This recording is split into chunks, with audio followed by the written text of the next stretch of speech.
वो चंदन रूपी अनंत ज्ञान प्रकट हो गया है, वे जीव अनंत सुख का अनुभव कर रहे हैं। वो जो महत कसाय से संपन्न हैं, इस संसार में अज्ञानता को लिए हुए हैं, छद्मस्त अवस्था में हैं, वे जीव इंद्रिय सुख का ही अनुभव कर रहे हैं।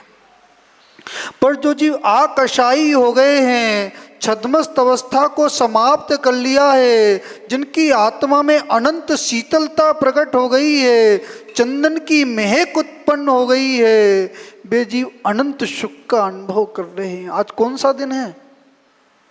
आज चंदन छठ है। कौन क्या है? चंदन छठ है। आज लोग व्रत करेंगे, बहुत से लोग व्रत करेंगे और अपनी आत्मा में जो कसाय रूपी जो संताप्त है उसे मिटाने का पुरुषार्थ करेंगे। क्या करेंगे? पुरुषार्थ करेंगे। पर वह संताप्त मिटेगा कैसे? व्रत का नियम पूर्वक पालन करोगे। जब उस व्रत का नियम पूर्वक पालन करोगे तभी वो संताप्त मिटने वाला है। और नियम का विधि पूर्वक पालन नहीं करोगे, उसको जीवन में स्थान नहीं दोगे, तो आचार्य वर्ग कह रहे हैं व्रत करने के बाद भी उसका कोई लाभ होने वाला नहीं है। सेठ ईश्वर चंद और चंदना नाम की स्त्री थी, सेठानी थी। एक मासो उपासी मुनिराज नगर में चले आ रहे थे। अति मुक्ता नाम के मुनिराज थे और वह 4 महीने के उपास करते थे। उपास करते करते और नगर में चले आ रहे थे, पारणा के लिए आ रहे थे और सेठ सेठानी ने उनका पड़गहन किया। पर जो सेठानी थी वो अशुद्धि में थी। कैसी अवस्था में थी? अशुद्ध अवस्था में थी। उस अशुद्ध अवस्था में उसने आहार दान कर दिया। उसने सेठ को मना किया, मैं अशुद्ध अवस्था में हूं, मैं आहार का दान नहीं कर सकती हूँ। पर सेठ लोभी था। क्या था?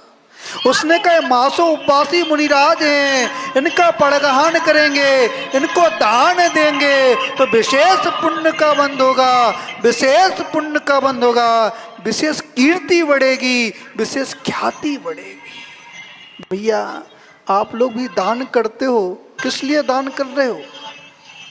महाराज जी ख्याति बढ़े हमारे। क्या बढ़े? ख्याति बढ़ने के लिए। आचार्य वर्ग कह रहे हैं जिनकी दृष्टि ख्याति पर होती है, जिनकी दृष्टि मात्र ख्याति पर होती है, उनके यहाँ धर्म ध्यान नहीं होता, वहां पे तो संक्लेश चलता है। क्या चलता है? संक्लेश चलता है। और जिसकी ख्याति पर दृष्टि नहीं है, मात्र धर्म ध्यान पर दृष्टि है, वही सच्चा धर्मात्मा होता है। वही दान कर सकता है, वही शुद्ध दान कर सकता है, वो अशुद्ध दान नहीं करेगा। आप भी दान करते हो? ये माएँ भोजन तैयार कर दी, शुद्धि है कि नहीं भोजन में? यदि शुद्धि है तभी विशुद्धि बढ़ रही है, तभी पुण्य बढ़ रहा है। यदि विशुद्धि नहीं है, शुद्धि नहीं है, तो ना विशुद्धि बढ़ रही है ना पुण्य बढ़ रहा है। अब तो प्रमाद बढ़ रहा है। क्या बढ़ रहा है? प्रमाद बढ़ रहा है। अब तो व्यक्ति बाजार का घी ले आते हैं, दूध दूसरे से लगवाया हुआ दूध जो सामने ही लगा हुआ है उसको मुनिराज को दे रहे हैं, अशुद्ध द्रव्य को दे रहे हैं और पाप का संचय कर रहे हैं। किसका संचय कर रहे हैं? जिस वस्तु की मर्यादा निकल गई है, जिस पदार्थ की मर्यादा निकल गई है, उस पदार्थ को चला रहे हो। आप पुण्य को नहीं बढ़ा रहे हो, आप पाप को बढ़ा रहे हो। ऐसा भी पाप बढ़ सकता है, पूरे शरीर में कोढ़ भी उत्पन्न हो सकता है। क्या उत्पन्न हो सकता है? रोग भी उत्पन्न हो सकते हैं, नाना प्रकार के रोग भी उत्पन्न हो सकते हैं। भैया एक ग्रास दे देना, 6 बज गई। एक ग्रास भी दे देना, पर शुद्ध ग्रास को दोगे तो पुण्य का संचय होगा। और 50 ग्रास दे दिए, अशुद्ध बने हुए हैं, तो पुण्य का संचय होने वाला नहीं, पाप का संचय होने वाला है। हमारा झूठ कहाँ से प्रारंभ होता है? हमारा चौके से प्रारंभ होता है। कहाँ से होता है? हम यदि छिप भी गए हैं, अशुद्ध अवस्था में भी हैं, तो क्या बोलते हैं स्वामी? मन शुद्धि, वचन शुद्धि, काया शुद्धि, आहार जल शुद्ध है। लोभ है, जहां पे लोभ प्रवृत्ति होती है, लोभ प्रवृत्ति होती है, प्रदर्शन का भाव होता है, वहां पर धर्म नहीं होता है। एक ग्रास देना सुरेश भैया, एक ग्रास देना, पूरा जरूरी नहीं पूरा आहार दो, पर शुद्ध वस्त्र से देना, शुद्ध काया से देना तो पुण्य का संचय होगा। शुद्ध ग्रास को देना तो पुण्य का संचय होगा। यदि वस्त्र अशुद्ध है, काया अशुद्ध है, वो आपने ग्रास चला दिया, अशुद्ध पदार्थ को चला दिया, तो पुण्य का संचय होने वाला नहीं है। उस स्त्री ने क्या किया? उस अशुद्ध वस्त्र में, अशुद्ध अवस्था में मुनिराज को आहार दान कर दिया, आहार तैयार किया और आहार दान कर दिया। ऐसे पाप का उदय आया, 2-3 दिन निकले और पूरे शरीर में राजा को कोढ़ हो गया, उस रानी को, उस सेठ सेठानी को कोढ़ हो गया। महाराज, हम तो बहुत चौके लगाते हैं, महीने भर के चौके लगाते हैं, फिर भी अशाता कर्म छूट नहीं रहा है। हम प्रतिदिन भगवान की पूजन करते हैं, उपासना करते हैं, आराधना करते हैं, अभिषेक करते हैं, भगवान को उठाते हैं, फिर भी हमारा अशाता कर्म छूट नहीं रहा, क्योंकि अभी आपका मन पवित्र नहीं है, आपके वचन पवित्र नहीं है, आपकी काया पवित्र नहीं है। आप अशुद्धि में जिनेत भगवान को उठा रहे हो, अशुद्ध वस्त्र में उठा रहे हो और पाप का संचय कर रहे हो। क्या कर रहे हो भैया? यदि वस्त्र अशुद्ध हो जाए तो ना आहार दान करना चाहिए, ना भगवान का अभिषेक करना चाहिए। इस बात को गांठ बांध लेना। और जो अशुद्ध वस्त्र में भगवान का अभिषेक कर रहे हैं, वो पाप का संचय कर रहे हैं। बड़े बड़े अनुष्ठानों में मंत्र द्वारा शुद्धि होती है। क्या होती है? मंत्र द्वारा शुद्धि होती है। वो शुद्धि भी अच्छी होती है। आचार वर्ग रहे, जहाँ पे बड़े बड़े अनुष्ठान होते हैं, वहां पर शुद्धि होती है। पात्र की शुद्धि की जाती है, वस्त्र की शुद्धि की जाती है, शरीर की शुद्धि की जाती है। चंदन आदि लगाते, चंदन से शरीर की शुद्धि होती है। और आचार वर्ग रहे, जहां पे मन में विकल्प समाप्त होते हैं, कसाय उपशम को प्राप्त होती है, वहां पे मन की शुद्धि होती है। पहले मन शुद्ध करो। किसको शुद्ध करो? यदि आपका मन शुद्ध है, तभी आपका विधान करना सार्थक है, आपकी पूजन करना सार्थक है, आपका अनुष्ठान में बैठना सार्थक है। उसने आहार दान किया, मुनिराज ने तो आहार ग्रहण किया और वन की ओर चले गए, तो उनके पाप का उदय आया, पूरे शरीर में कोढ़ उत्पन्न हो गया, पूरे शरीर में कोढ़ हो गया, दुर्गंध आने लगी, मवाद आने लगी, लहू बहने लगा, पूरे शरीर में कष्ट हो गया, पूरे शरीर में कष्ट हो गया। कुछ काल बीता, उसी नगर में एक मुनिराज आ गए, जो भद्र नाम के मुनिराज थे। उनका पूरा संग आया, उन मुनिराज से याचना की, हमारा अशाता कर्म का उदय आ गया, अशाता कर्म का उदय आ गया, अशुद्धि में आहार दान कर दिया। क्या कर दिया? अशुद्धि में आहार दान कर दिया। अब तो ये पंचम काल है। पहले स्त्रियां अशुद्धि में रहती थी तो घर से बाहर नहीं निकलती थी, नियम था। पर अब तो रसोई में भी जा रही हैं, बाजार में भी जा रही हैं, जॉब में भी जा रही हैं।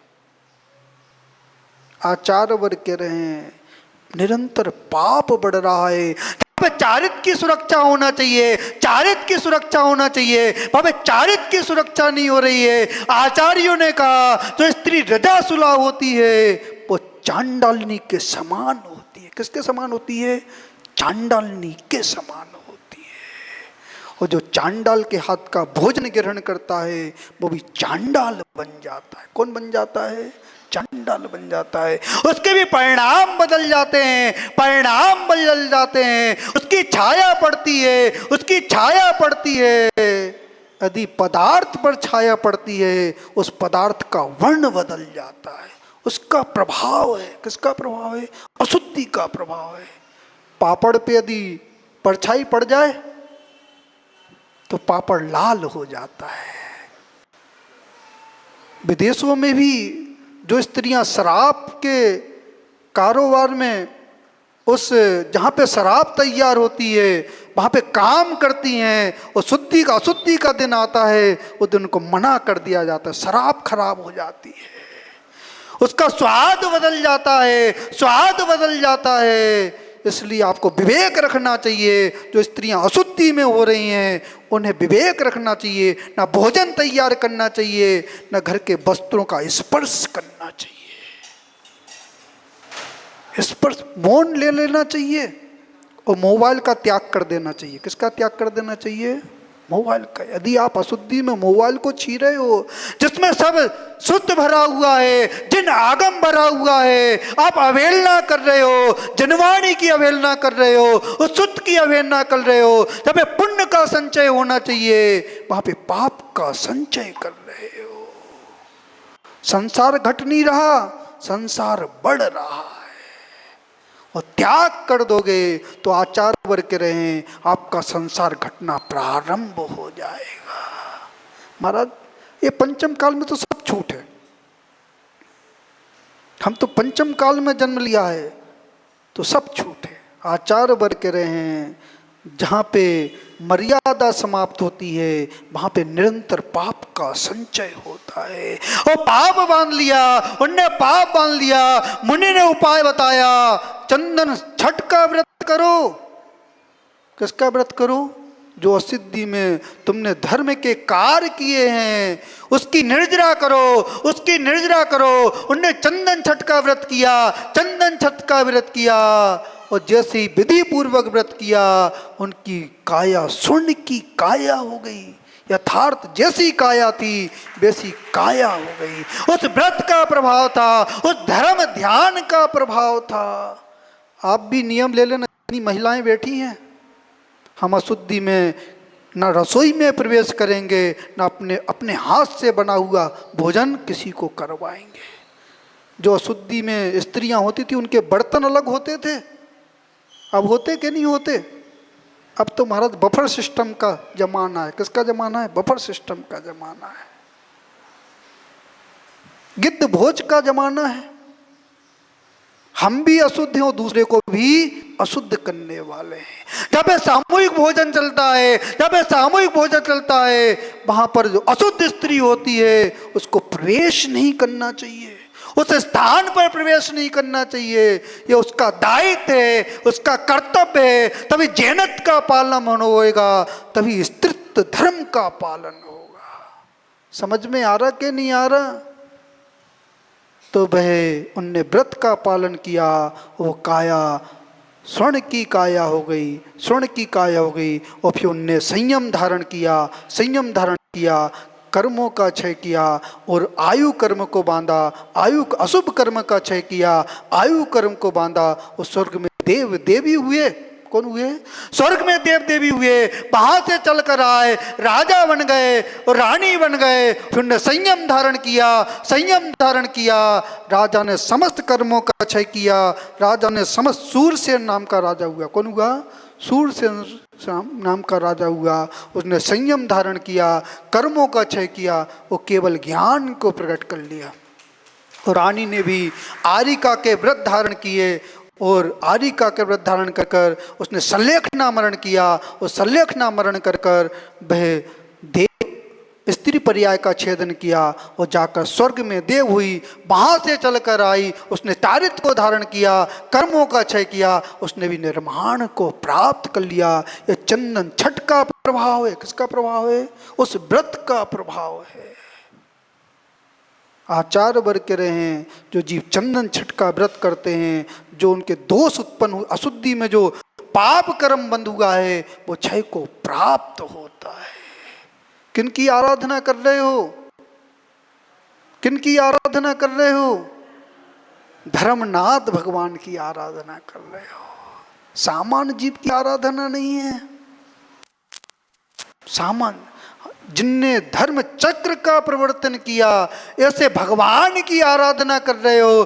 जिनने केवल ज्ञान को प्रकट कर कर उपदेश दिया, उनकी आराधना कर रहे हो। क्या कर रहे हो भैया? धन के लिए तो नहीं कर रहे, विवाह के लिए तो नहीं कर रहे। क्या नाम है? अभी भैया विवाह के लिए तो नहीं कर रहे। आचार्य वर्ग कह रहे हैं दृष्टि सच्ची होना चाहिए, भावना सच्ची होना चाहिए। भावना सही है, दृष्टि सही है, तभी पुण्य का बंध होगा, तभी धर्म ध्यान होगा। और भावना सही नहीं है, दृष्टि सही नहीं है, तो पाप का बंध हो रहा है। किसका बंध हो रहा है? पाप का बंध हो रहा है। भाई धर्मनाथ भगवान रत्नपुरी में जन्म लिया। कहाँ लिया? रत्नपुरी में जन्म लिया। और कितनी आयु थी उनकी? 10 लाख वर्ष की आयु थी। कितनी थी? 10 लाख वर्ष की आयु थी। 10 लाख वर्ष तक वो उस मनुष्य पर्याय में रहे। उस मनुष्य पर्याय में रहे। 2,50,000 वर्ष वह युवा अवस्था में रहे। कितना काल निकाल दिया? 2,50,000 वर्ष निकाल दिए। किस में निकाल दिए? खेल कूद में निकाल दिए। आपके किस में निकल रहे हैं महाराज? जब क्रिकेट मैच चलता है, क्या चलता है? क्रिकेट मैच चलता है, वर्ल्ड कप चल रहा है, तो व्यक्ति भोजन भी छोड़ देता है। क्या छोड़ देता है? भोजन भी छोड़ देता है। अनर्थ दंड को देख रहा है, अनंत दंड को देख रहा है, बगैर प्रयोजन का काम देख रहा है और पाप का संचय कर रहा है। त्याग कर देना। हम किसी प्रकार का कोई खेल नहीं देखेंगे। जो खेल देख रहे हैं वो निरंतर अनंत दंड की पुष्टि कर रहे हैं और पाप का संचय कर रहे हैं। अपने समय में, उस समय में अब खेल देख रहे हो, अशुभ कर्म का आश्रव हो रहा है। क्या हो रहा है? अभिषेक भैया बात को बहुत अच्छे सुनना। त्याग कर देना। ना क्रिकेट देखना है, ना फुटबॉल देखना है, ना हॉकी देखना है। क्योंकि जहाँ पे खेल होते हैं वहाँ पे पाप का संचय होता है। एक को हार देखना चाहते हो और एक की विजय देखना चाहते हो और देश करते हुए पाप का संचय कर रहे हो। किसका संचय कर रहे हो भैया? इंदर भैया देखते तो नहीं हो तो त्याग कर देना। देख रहे हो तो धर्मेंद्र भैया देखते तो नहीं हो, त्याग कर देना। यह भी धर्म है। अनर्थ दंड को देख रहे हो, अनर्थ दंड को देख रहे हो। अब तो प्रवचन को सुनो, धर्म के आयोजन को देखो, तो पुण्य का संचय होगा, पुण्य का संचय होगा। सचिन भैया नियम ले लेना। क्या ले लेना? नियम ले लेना। और नियम ले लोगे तो आपका ये अनुष्ठान करना सार्थक हो जाएगा। जिनेंद्र भगवान की अर्चना करना सार्थक हो जाएगी। तीर्थंकर भगवान का विधान करना, धर्मनाथ भगवान का विधान करना सार्थक हो जाएगा। यदि आपने नियम ले लिया, आज के बाद हम कोई भी खेल को नहीं देखेंगे जिसमें राग देश हो रहा है, जिसमें पैसे लग रहे हैं। अब तो क्या लगाते हैं व्यक्ति? सट्टा खेल रहे हैं। क्या खेल रहे हैं? सट्टा खेल रहे हैं। ये टीम जीतेगी तो 1 लाख लगाएंगे, ये टीम हारेगी तो 2 लाख लगाएंगे। आचार्य वर्ग कह रहे हैं तुम निरंतर पाप का संचय कर रहे हो। पाप का जो व्यक्ति सट्टा खेल रहे हैं वो ज्वारी हैं। कौन है वो? ज्वारी हैं, व्यसन कर रहे हैं और निरंतर पाप का संचय कर रहे हैं। किसको शुद्ध करना है? भावों को शुद्ध करना है। और जहाँ पे व्यसन समाप्त होते हैं, वहीं पर भाव की शुद्धि होती है, भाव की शुद्धि होती है। और उनने 2.5 लाख वर्ष उस कुमार अवस्था में व्यतीत कर दिए। और धीरे धीरे उन्हें राज भोगा, 5 लाख वर्ष तक उन्हें राज भोगा। उनको बैराग उत्पन्न हो गया, बैराग उत्पन्न हो गया। काल बीतता गया, काल बीतता गया, उनको निमित्त मिला, वो बैराग उत्पन्न हो गया। जब धर्मनाथ भगवान ने जन्म लिया तो पूरी व्यवस्था कहाँ से होती है? स्वर्ग से होती है। कहाँ से होती है? स्वर्ग से होती है। तीर्थंकर, जो तीर्थंकर बालक होते हैं, चाहे कुवार अवस्था में रहें, चाहे राज अवस्था में रहें, पूरी व्यवस्था स्वर्ग से होती है। उनका जो अन्नपान आता है, अन्नपान आता है, वो स्वर्ग का ग्रहण करते हैं, मध्य लोक का एक दाना भी ग्रहण नहीं करते। ऐसे पुण्यशाली जीव होते हैं। क्या होते हैं? ऐसे पुण्यशाली जीव होते हैं। पूरी स्वधर्म पूरी व्यवस्था करता है, और वह इस मध्य लोक का एक कण भी ग्रहण नहीं करते। पर जैसे ही दीक्षा लेते हैं, जैसे ही दीक्षा लेते हैं, वो देवों का भी एक कण ग्रहण नहीं करते हैं। ऐसे तीर्थंकर की महिमा है, ऐसी संयम की महिमा है, ऐसे महाव्रत की महिमा है। आहार किससे ग्रहण करते हैं? जो संयमी होते हैं। इसलिए भैया मुनिराज को आहार दो तो जीवन में थोड़ा वो संयम होना चाहिए। क्या होना चाहिए? यदि नियम नहीं है, आपका नियम नहीं है, तो आहार मत देना। आहार दोगे तो पाप का संचय होगा, और जीवन में नियम होगा तो पुण्य का संचय होगा। कम से कम मधुमास और मद का त्याग होना चाहिए, 5 उदंबरों का फलों का त्याग होना चाहिए, 5 अणुव्रत होना चाहिए, तभी आप पात्र हो, तभी आप पात्र हो। वो आहार दान कर रहे हो, जिनका त्याग नहीं है, तो शराब पी रहे हैं और आहार दान दे रहे हैं, वो निरंतर पाप का संचय कर रहे हैं। जो शराब पीते हो वो ना अभिषेक के पात्र हैं, ना आहार दान देने के पात्र हैं। और मुनिराज को पता चल जाए घर में एक व्यक्ति शराब पीता है तो उस घर में मुनिराज प्रवेश नहीं कर सकते। मरण कंडिका में आचार्य वर्ण ने लिखा है, जब जिस घर में शराबी रहता है उस घर में मुनिराज प्रवेश नहीं करते हैं। वो घर अपवित्र होता है, वो व्यक्ति अपवित्र होता है। और जो व्यक्ति उनको आहार दे रहे हैं, घर वाले आहार दे रहे हैं, वो भी पाप का संचय कर रहे हैं। समझ में आ रहा कि नहीं आ रहा? भैया समझ लेना, श्वास आ रही है, भावों के मटके सीधे हो रहे कि नहीं हो रहे? भावों के मटके सीधे करना है। क्या करना है? भावों के मटके सीधे करना है। और भावना सीधी होगी, त्याग करोगे तो पात्रता आएगी, पात्रता आएगी, और पात्रता आएगी तो पुण्य का संचय होगा, और आप पात्रता आएगी तो पाप का संचय होगा। अब क्या आने वाला है? कल 15 अगस्त आने वाला है। व्यक्ति क्या करेंगे?